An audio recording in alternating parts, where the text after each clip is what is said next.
કેમ છો ફ્રેન્ડ? જય શ્રી કૃષ્ણ. હું કિરણ પાનસુરિયા, કિરણ કિચન સ્ટુડિયોમાં આપનું સ્વાગત છે. તો આજે હું બનાવીશ ચણા પાલકના મુઠિયા.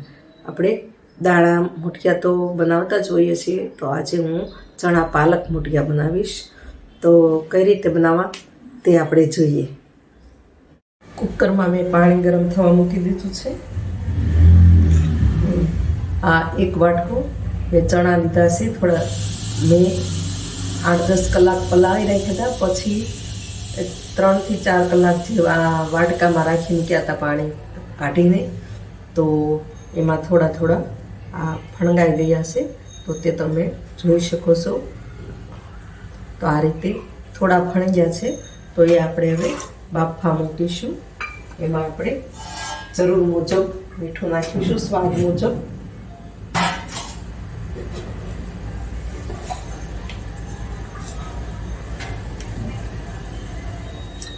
હવે આપણે એને ઢાંકીને 7 થી 8 એક સીટી થવા દઈશું. આપણે કુકર ઢાંકી દઈએ. હવે આ પાલકની ભાજી લીધી છે ને સમારી લીધી છે, ધાણા લીધા છે અને કાંદા સમારી લીધા છે, ટામેટા સમારી લીધા છે, ચણાનો લોટ અને આપણા આ બધા રેગ્યુલર મસાલા લીધા છે અને મીઠું, ખાંડ નાખ્યું તો ખાંડ નાખી શકો. તો આપણે પાલક જે સમારી છે એમાં આપણે ધાણા નાખીશું. તમે જરૂર મુજબ નાખી શકો, ઓછા વત્તા કરી શકો. અને આપણે ચપટી હિંગ નાખીશું, હળદર નાખીશું, ધાણા જીરું પાવડર નાખીશું, લાલ મરચું પાવડર નાખીશું, ગરમ મસાલો નાખીશું, સ્વાદ મુજબ આપણે મીઠું નાખીશું. આપણે અજમા નાખીશું. આ રીતે મસળીને હવે આપણે એમાં ચણાનો લોટ નાખીશું. આપણે પહેલાં લોટને આ રીતે મિક્સ કરી દેવાનો. એવું લાગે ને તો જ આપણે અંદર પાણી નાખવાનું, નહીં તો નહીં નાખવાનું.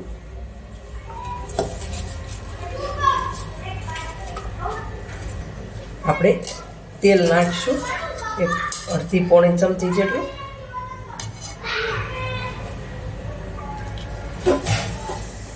પહેલાં નાખવું જોઈએ, પહેલાં નાખતા ભૂલી ગઈ. અને જો તમને એવું લાગે તો એક ચપટી ખાવાના છોડા નાખી શકો છો.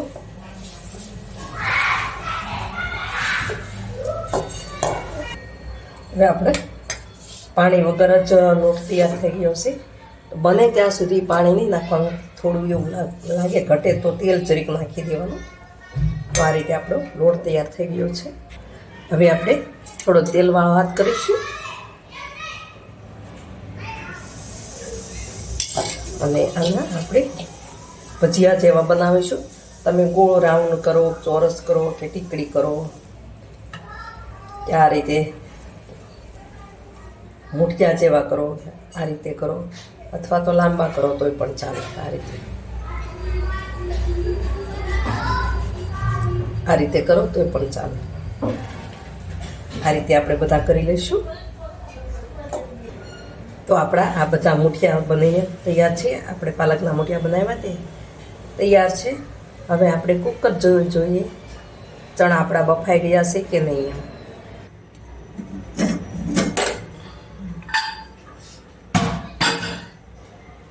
તો આપણા ચણા બફાઈ ગયા હોય એવું લાગે છે.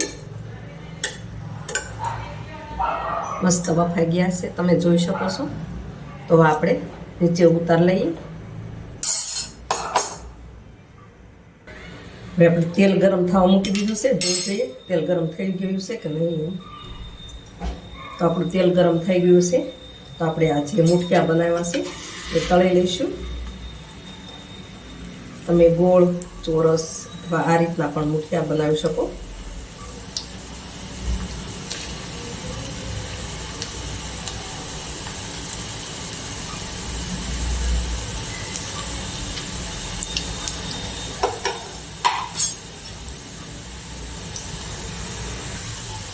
આપણે સોડા પણ નાખ્યા નહીં તો પણ આપણા મુઠિયા કેટલા ફૂલીને દડા જેવા થયા છે.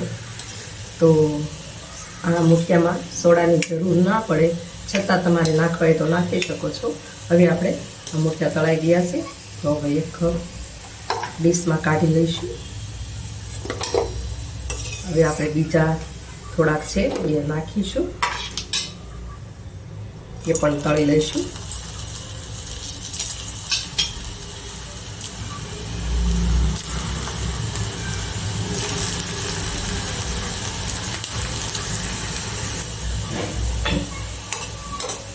હવે આપણા બધા મુઠિયા તળાઈ ગયા છે, તો કાઢી લઈએ આપણે.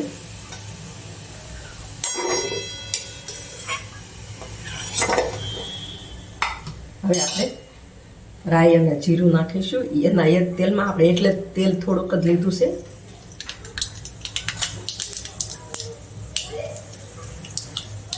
હવે એમાં કાંદા નાખીશું. તમે રાઈ જીરુંને બદલે લસણ પણ નાખી શકો છો.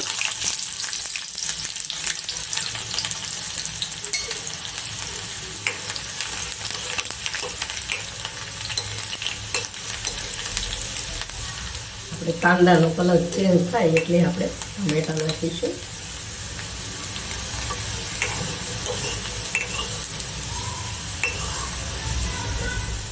તમે મીઠો લીમડો પણ નાખી શકો છો, મારી પાસે નહોતો એટલે મેં નથી નાખ્યો. તો હવે કાંદાનો કલર ચેન્જ થઈ ગયો છે, તો આપણે હવે ટામેટા નાખીશું. તમે જે ઓછું વધતું કરવું હોય તે કરી શકો છો. એવું નથી કાંદા વધારે કે ટામેટા વધારે લેવાની કશું જ નથી. આપણે આપણી રીતથી નાખવાનું.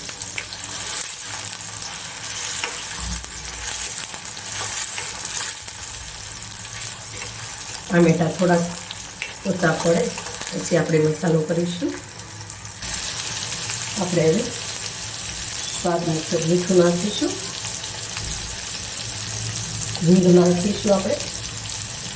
હિંગ આપણે પહેલાં નહોતું નાખીએ એટલે આમાં નાખીશું. હજુ તેલ ગરમ જ છે તો વાંધો નહીં.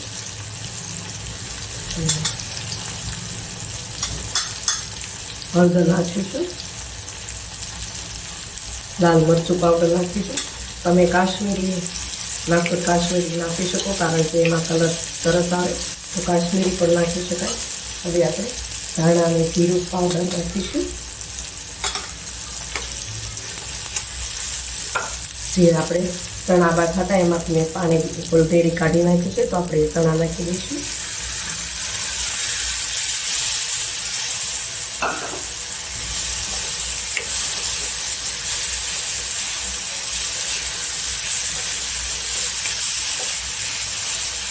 બધો મસાલો મિક્સ થાય ત્યાર પછી આપણે પાણી નાખીશું.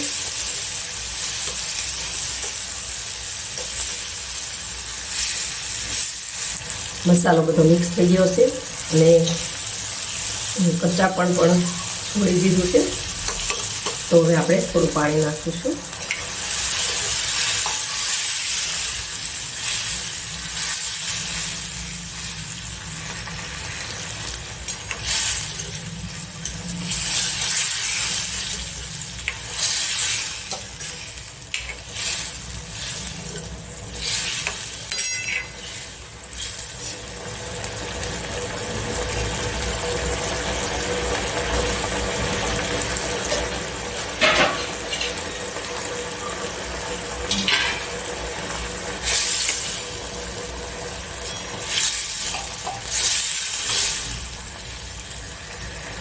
હવે આપણે પાણી નાખ્યું, એ પણ ઉકળી ગયું. બીજી વાર થોડું પાણીની જરૂર લાગી હતી એટલે મેં નાખ્યું.